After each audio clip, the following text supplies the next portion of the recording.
Hello everyone, hello everybody. This is me, Dr. Ranjan Sinha. I welcome everyone here right now and have a wonderful day, have a wonderful Sunday. देखिए अक्सर मैं अपना जब भी कोई video बनाता हूँ वो एजुकेशनल वीडियोस होते हैं, आपके पढ़ाई के लिए होते हैं और रिगार्डिंग मेरे सब्जेक्ट्स के होते हैं। और मेरे कई ऐसे चैनल्स हैं जहाँ मैं आता हूँ आपके लिए तरह तरह के जो एजुकेशनल इंफॉर्मेशंस हुआ, कैरियर टिप्स हुआ या वीडियोस को लेकर मैं हाजिर होता हूँ। आज मैंने सोचा आज इस संडे कुछ अनोखा कुछ नया किया जाए और आज मैं अपने ही इसी चैनल के माध्यम से आप लोगों के पास कुछ विशेष बातें, इन बच्चों की मन की बातों, ये उन बातों को लेकर आपके सामने हाजिर हुआ हूँ, पहुँचाना चाहता हूँ। आखिर इन बच्चे के अंदर क्या चलता है, क्या पकड़ा है, क्या खिचड़ी ये बनाता है जिस वजह से ये सारे प्रॉब्लम्स आते हैं। रोज़मर्रे की उनके पेरेंट्स की खिचखिच, कभी उनको स्कूल जाने में अस्कती, स्कूल नहीं जाना चाहते हैं या पढ़ाई करने में प्रॉब्लम्स या होमवर्क ढंग से नहीं बनाते हैं या कभी अपने पन्ने फाड़ के फेंक देते हैं। आखिर उसके अंदर क्या चलता रहता है। देखिए हमको ये सबसे पहले बताते हुए ये कह देना ज़रूरी है कि हम सभी को अपना बचपन कभी नहीं भूलना चाहिए। हम में से शायद ही कोई ऐसा व्यक्ति हो जो अपने बचपन में ऐसा काम नहीं किया हो और जब हम बड़े बनते हैं तो हम अपने बचपन को भूल जाते हैं और हम वहाँ पर सिर्फ और सिर्फ अपने माता पिता के रूप में अपना कर्तव्य का निर्वाह करते हैं, बशर्ते उसका दोस्त कम बनते हैं। इस रिगार्डिंग मैं कुछ बात यहाँ जो भी होगी वो आपके समक्ष रखने की कोशिश करूँगा, बट बिफोर दैट मैं आपको इंट्रोड्यूस करवाता हूँ हमारे इसी संस्थान के प्रिंसिपल से। चलिए ये मिलते हैं हमारे प्रिंसिपल श्रीमती चैताली सिन्हा से। Hello everybody.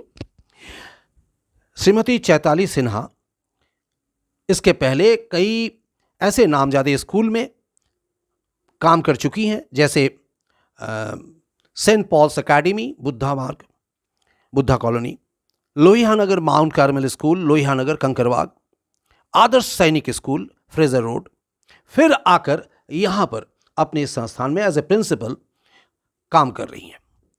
उनका क्या मानना है इस बच्चों के संबंध में, सबसे पहले उनसे पूछते हैं। देखिए, बच्चों का जो मनोवृत्ति है, हाँ, कुछ बच्चे ऐसे हैं कि पढ़ते हैं, खेलते भी हैं, कुछ बच्चे पढ़ाई से बिल्कुल भागते हैं। तो ये मुझे लगता है कि ये इसका माहौल होगा जो घर से उस तरह से ट्रीटमेंट बच्चों को नहीं मिल रहा है कि पढ़ाई का क्या महत्व है। तो पढ़ाई करने के लिए बच्चों का जो माहौल है सबसे पहले परिवार या घर से शुरू होना चाहिए। बिल्कुल सही बात है। तो यहाँ पर मतलब सोचिए कि आपके पास तो तरह तरह के बच्चे आते हैं, तरह तरह के बच्चे आते हैं और उनमें से कुछ बच्चे ऐसे होते हैं जिनको बिना कुछ कहे, बिना कुछ डांटे या इंस्ट्रक्शन के वो अपना पढ़ाई शुरू कर देते हैं। लेकिन कुछ ऐसे बच्चे भी होते हैं जब भी आप उनके नज़र से ओझल होती हैं या टीचर्स दूर जाते हैं तो वो पढ़ाई छोड़कर किसी और काम में जुड़ जाते हैं या बच्चों आपस में बात करना शुरू कर देते हैं या फिर पन्ने फाड़ना या वगैरह वगैरह। तो उसमें आप क्या करती हैं? तो उस समय बच्चों को ये बताना पड़ता है। और ऐसे बच्चे क्यों करते हैं, तो इसका एक कारण तो होता है कि उसका कंसंट्रेशन का अभाव होता है। कोई भी चीज़ में मुझे लगता है कि इस समय पेरेंट्स को थोड़ा सा पेशेंस रखना चाहिए कि ऐसे बच्चे तो माता पिता को सबसे पहले पता चलता है कि मेरे बच्चे में कंसंट्रेशन का अभाव है। तो इसके लिए वर्कआउट करना चाहिए, उस बच्चों पर, उन बच्चों पर वर्क करना चाहिए कि क्यों इनका कंसंट्रेशन क्यों लैक कर रहा है। क्या शायद कोई चीज़ उसको कम मिल रहा है या खेल कूद होना चाहिए वो नहीं दे रहे, या ज़्यादा प्रेशर दे रहे, ज़्यादा वरीड हैं बच्चों को लेके। तो बच्चे उस समय इस तरह का जो है बर्ताव करते हैं कि इसमें हमको बिल्कुल नहीं करना है, पढ़ाई नहीं करना है, मुझ पे ज़्यादा प्रेशर है। हाँ, मुझे ऐसा लगता है। लेकिन देखिए एक चीज़ जैसा कि मैंने अपने अनुभव से देखा है कि खास करके वैसे बच्चे जो बचपन में काफ़ी शरारतें करते रहे या नटखट रही हैं, वो आगे चलकर लेकिन बहुत ज़्यादा इंटेलिजेंट साबित हुआ वो बच्चे, या पढ़ाई के प्रति उसका रुझान बहुत ज़्यादा बढ़ गया। तो ऐसा होता है। ये सोचिए कि कुछ जैसे हम लोग जानते हैं कि बच्चा जब जन्म लेता है तो एक सिर्फ बायोलॉजिकल एनिमल, जैविकीय प्राणी हम सब जानते हैं, और धीरे धीरे वो उसे एक प्रोसेस ऑफ सोशलाइजेशन के द्वारा वो आगे बढ़ता है और धीरे धीरे सीखता है। तो उसका वातावरण तो नो डाउट बहुत ही मायने रखता है। लेकिन क्या हमें ऐसे बच्चों के साथ धीरज पकड़ना, धीरज लेना ज़रूरी नहीं है? हाँ, बिल्कुल, पेशेंस रखना पड़ेगा। कभी-कभी ऐसा होता है कि माता-पिता जैसे मान लीजिए बच्चों के प्रति कंसर्न है, लेकिन उसमें घर में ऐसे कोई बड़े-बुज़ुर्ग हैं जो बिल्कुल माता-पिता को उसको गाइड करने ही नहीं दे रहे हैं। तो ये सारी समस्या को तो थोड़ा-सा घर में भी देखना पड़ेगा और जो हम देख रहे हैं पर्सनली अपने बच्चों में, तो मुझे लगता है कि नहीं, इन पे अगर वर्क किया जाए, इनको अगर एनकरेजमेंट दिया जाए, एनकरेज किया जाए थ्रू प्लेफुल मोड में जाके बच्चों को एनकरेज करके अगर पढ़ाया जाए, तो वो बच्चे बिल्कुल कर रहे हैं और वो करेंगे। अच्छा चलिए, इस बात को आगे बढ़ाते हुए आगे चलते हैं। यहाँ पर हम अपने कुछ बच्चे से बात कर लेते हैं। सबसे पहले उससे पूछते हैं। तो मेरे बिल्कुल पीछे जो बैठे हुए उस बच्चे से मैं बात करता हूँ। बेटा, आप अपना नाम बताओ। मेरा नाम राज आर्यन है। अच्छा, आपके पिता क्या करते हैं? मेरे पिता राज मिस्त्री हैं। अच्छा, आपको पढ़ाई अच्छा लगता है? यस। आपका फेवरेट सब्जेक्ट क्या है? Math and SST. Math and SST. देखिए, अब ये बच्चा यहाँ अभी कहा है, ये आप ही के स्कूल के बच्चे हैं, मतलब आपके कोचिंग में पढ़ रहे हैं, तो इस बच्चे के प्रति आपका क्या राय है? देखिए, ये बात सही है कि ये बच्चा पढ़ना चाहता है, लेकिन हाँ, बिल्कुल हम इस बात को डिनाई नहीं करेंगे कि ये खेलना चाहता नहीं है, खेल-कूद इसके अंदर नहीं है, शैतानी कुछ भरी हुई है, कुछ ऐसा कुछ सोशलाइज़ेशन की ज़रूरत है उसको, शायद उसको ये चीज़ आगे बढ़ाएगा अगर पढ़ाई का इंटरेस्ट इसका इसी तरह बना रहा तो। हाँ, तो हम सबको इसके प्रति देखिए धैर्य से आगे बढ़ना पड़ेगा, क्योंकि अभी ये बच्चे ने जैसे कहा है कि इसके पिता राजमिस्त्री है, तो जाहिर सी बात है इसके घर में इस तरह का एजुकेशनल बैकग्राउंड नहीं मिलता होगा। ये एक बहुत बड़ा रीज़न है। तो अब जब नहीं मिलता है, लेकिन इस बच्चे की जो अभी हमने बात किया, तो इस बच्चे की जहाँ तक रुझान थी पढ़ाई की, और उसने कहा कि मैथ्स और एसएसटी, तो हम सभी का एक कर्तव्य है कि इसके पीछे थोड़ा अच्छे से लगना चाहिए ताकि इसका सोशलाइजेशन ढंग से हो। चलिए आगे बढ़ते हैं। पीछे मेरे ठीक बैठी हुई है एक बहुत सी गोल मटोल सी लड़की, चलिए इससे बात करते हैं। मेरा नाम शिप्रा अंजन है। अच्छा शिप्रा, आप किस स्कूल में पढ़ती हो? मैं बिशप स्कॉट गर्ल्स स्कूल में पढ़ती हूँ। और आप यहाँ पर कोचिंग के लिए आते हैं, आपका कोचिंग का नाम क्या है? आदर्शविला ट्यूटोरियल्स। आपको अपने कोचिंग में अपनी पढ़ाई जो है उसी अनुरूप मिलता है? हाँ। मिलता है बिल्कुल। और आपको अच्छा लगता है पढ़ के? हाँ, मुझे पढ़ना अच्छा लगता है। आपका फेवरेट सब्जेक्ट क्या है? मैथ्स और ईवीएस। मैथ्स और ईवीएस। अच्छा, खेलना किस बच्चे को अच्छा लगता है? कोई बताएगा यहाँ पर? देखिए बच्चे भी कितने हिपोक्रेट होते हैं, कोई इसमें से हाथ नहीं उठा रहा है, हालांकि मुझे पता है सारे बच्चों को खेलना अच्छा लगता है। अच्छा, यहाँ चलिए इस बच्चे से मैं बात करता हूँ। आपका नाम क्या है बेटा? मेरा नाम ऋषित रंजन सिन्हा है। किस क्लास में आप पढ़ते हो? Class 7th। क्लास 7th में। और आपके स्कूल का नाम? Little nest convent. Little nest convent, मतलब ये आपके विद्यालय के बच्चे हैं। और इस बच्चे को पढ़ाई में रुचि है? रुचि है। आपको पढ़ाई के अलावा और क्या अच्छा लगता है? मुझे गाना गाना और खेलना अच्छा लगता है। गाना गाना, खेलना अच्छा लगता है। इसके ठीक बगल में एक लड़की बैठी हुई है, नटखट सी, हंस रही है, सामने की दांत नहीं है, फिर भी मैं उससे बात करूंगा और वो अच्छे से हंसते हंसते बात करेगी। चलो बुढ़िया दादी। मेरा नाम अदिति है। अदिति, तेरा दांत है ना? तो दिखा ठीक से। देखो कितनी प्यारी स्माइल है इसकी। ये बहुत प्यारी गुड्डी सी बच्ची, मैं इसे अपना बेटी कहता हूँ। और इसको पढ़ाई में अच्छा लगता है? पढ़ाई? हाँ। और पढ़ाई के अलावे तुझे क्या अच्छा लगता है? डांस। डांस। और ये डांस सीखती भी है और बहुत ज़बरदस्त डांस करती है। मुझे ऐसा पता चला तेरे पेरेंट्स से कि तू कभी कभी क्लास में जो है, क्लास में बैठे बैठे पन्ने फाड़ दिया करती है, क्या यह सच है? हाँ। क्यों फाड़ती है?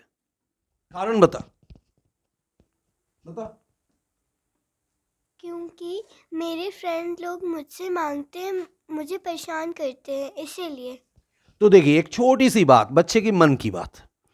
अब इसने क्या कहा कि इसके, ये बहुत ही छोटी है, उम्र में सबसे छोटी है यहाँ पर, और ये बच्चे, इसका कहना था कि ये क्लास में बैठती हैं और इसके इर्द गिर्द जो इसके दोस्त होते हैं इसे परेशान करते हैं, और परेशान करने से यानी इसके अंदर एक चिड़चिड़ाहट से आती है और ये पन्ने फाड़ना शुरू कर देती है, यानी वो कुछ बोल नहीं पाती है।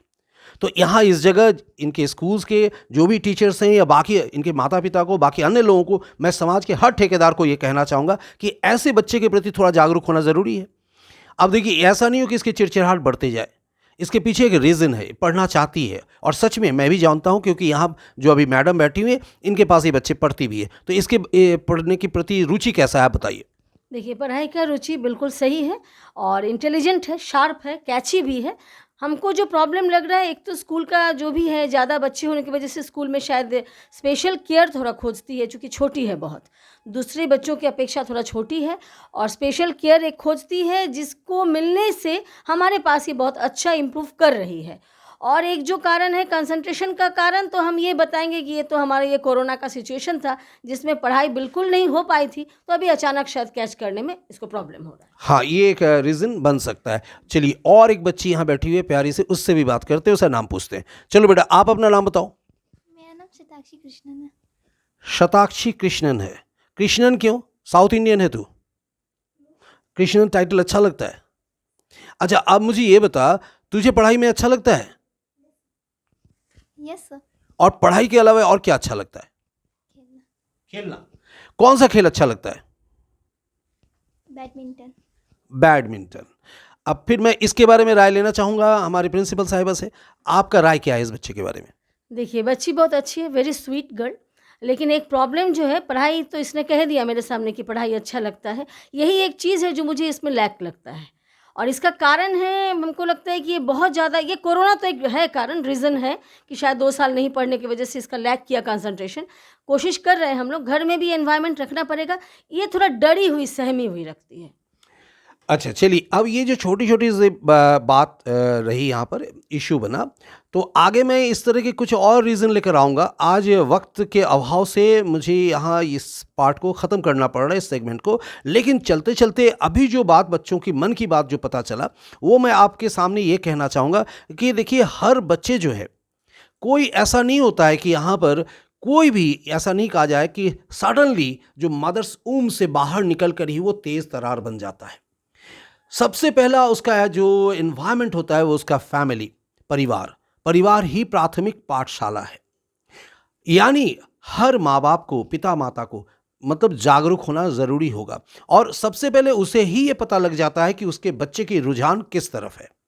दूसरी चीज़, जब वो वहाँ से बाहर निकलता है या निकलती है, तो उसके इर्द गिर्द यानी एकदम स्टेप आउट करने से ही जो उसे मिलता है उसका नेबर यानी पड़ोसी, और उसके बिफोर, उसके पहले उसके रिलेटिव्स यानी सगे संबंधी। अब उसके सगे संबंधी लोग कैसे हैं? अब मतलब बहुत सारे ऐसे फैमिलीज़ हैं जहाँ जॉइंट फैमिलीज़ हैं, लोग साथ मिलकर रह रहे हैं, या कि ऐसा फैमिली बहुत है जहाँ लोगों का आना जाना अक्सर लगा रहता है, तो उनका प्रभाव भी बच्चे के साथ साथ पड़ता है। दूसरी चीज़, जब वो पड़ोस में जाता है, ये हर किसी को देखना, मतलब सोचिए कि हमारी जिम्मेदारी है खास करके कि बच्चे किस संगति में जा रहा है, किसके पास बैठ रहा है, उठ रहा है। और रही बात ये जो अभी हमने पता लगाया कि कोरोना, तो नो डाउट कोरोना काल जो रहा है बहुत ही भयानक स्थिति रहा, जिस वजह से बच्चों की पढ़ाई तो एकदम रुक गई थी, थम सा गया था, और एजुकेशन खास करके सबसे ज़्यादा इसके चपेट में आ गया था। और ख़ास करके ये छोटे छोटे बच्चे, जहाँ ऑनलाइन के प्रावधान बना, पढ़ाई शुरू किया गया, लेकिन मुझे नहीं लगा कि ये ज़्यादा इफेक्टिव बन पाया।